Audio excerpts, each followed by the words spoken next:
சாய் பக்தர்களுக்கு என் அன்பு வணக்கங்கள். ஓம் சாய்ராம். என் அன்பு குழந்தையே, என் மீது நம்பிக்கையோடு இரு.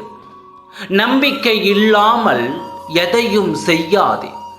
எவ்வளவு பெரிய துயரத்திலும் கூட என் மீது நம்பிக்கை வைக்கும் பொழுது நான் உனக்கு வேண்டியதை நிறைவேற்றி தருவேன். பொறுமையாக இரு. உனது கவலைகளை விட்டுவிடு. அனைத்தும் ஒரு முடிவுக்கு வரும். அற்புதங்கள் நிகழப்போகின்றது. ஆனந்தமாக இரு. என் மிகப்பெரிய உதவிகள் உனக்காக காத்திருக்கின்றது. ஒன்றும் புரியவில்லையா? இதுவரை கேள், இன்பமாய் உணர்வாய். அதாவது இறுதி வரை கேள், இன்பமாய் உணர்வாய். ஒரு தாய் தன் குழந்தையின் தேவையை அறியாமல் எப்படி இருக்க முடியும்? அந்த குழந்தை வாய் திறந்து கேட்டாலும் கேட்காமல் போனாலும் அதன் விழிகளை பார்த்தே அந்த குழந்தையின் தேவையை அந்த தாய் உணர்ந்து கொள்வாய். அதன் தேவையை குறைவில்லாமல் நிறைவு செய்யவே பாடுபட்டு கொண்டிருப்பார். என் குழந்தையே, நான் உன் தந்தை. உன் மனதை நான் அறிவேன். அது எதற்காக தவித்துக் கொண்டிருக்கிறது, எதற்காக ஏங்கிக் கொண்டு இருக்கிறது என்பதை நான் அறிவேன். நீ என் மகனாக இருந்தாலும் சரி, மகளாக இருந்தாலும் சரி, தன் தாய்க்கு தன் பிள்ளையின் மனம் நன்கு தெரியும்.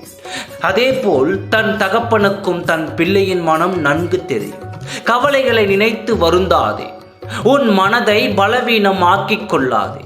நீ உன் இலக்கை கிட்டத்தட்ட அடைந்து விட்டாய். இன்னும் சில படிகள் மட்டுமே உள்ளது. கூடிய விரைவில் நிறைவாக உன் இலக்கை அடைவாய். நீ கேட்டதை நிறைவாக பெறுவாய். உன் பாதைகளையும் பயணங்களையும் வடிவமைத்து உன் கூடவே வருபவன் நான். அதை யாராலும் தடுக்க முடியாது. என் நாமத்தை சொல்லிக்கொண்டே இரு. ஆனால் உறுதியோடும் நம்பிக்கையோடும் செயல்படு. உனது லட்சியம் இன்று கைவிட்டாலும் நாளை கிடைக்கும் என்ற நம்பிக்கையோடு உன் கடமைகளை செய். நாளையும் கிடைக்காவிட்டால் என்ன செய்வது என்று தானே கேட்கிறாய். சர்வ நிச்சயமாய் கிடைத்தே தீரும். இந்த மன வலிமையோடு நீ செயல்படும் பொழுது உன்னுடைய லட்சியத்தை நிச்சயம் ஒரு நாள் அடைவாய்.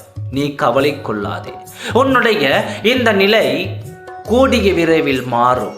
நீ உன் கர்ம பந்தத்தில் இருந்து விடுபட்டு சந்தோஷமாக வாழ்வாய். என்னை நம்பு, நல்லதே நடக்கும். ஓம் சாய்ராம். நன்றி, வணக்கம்.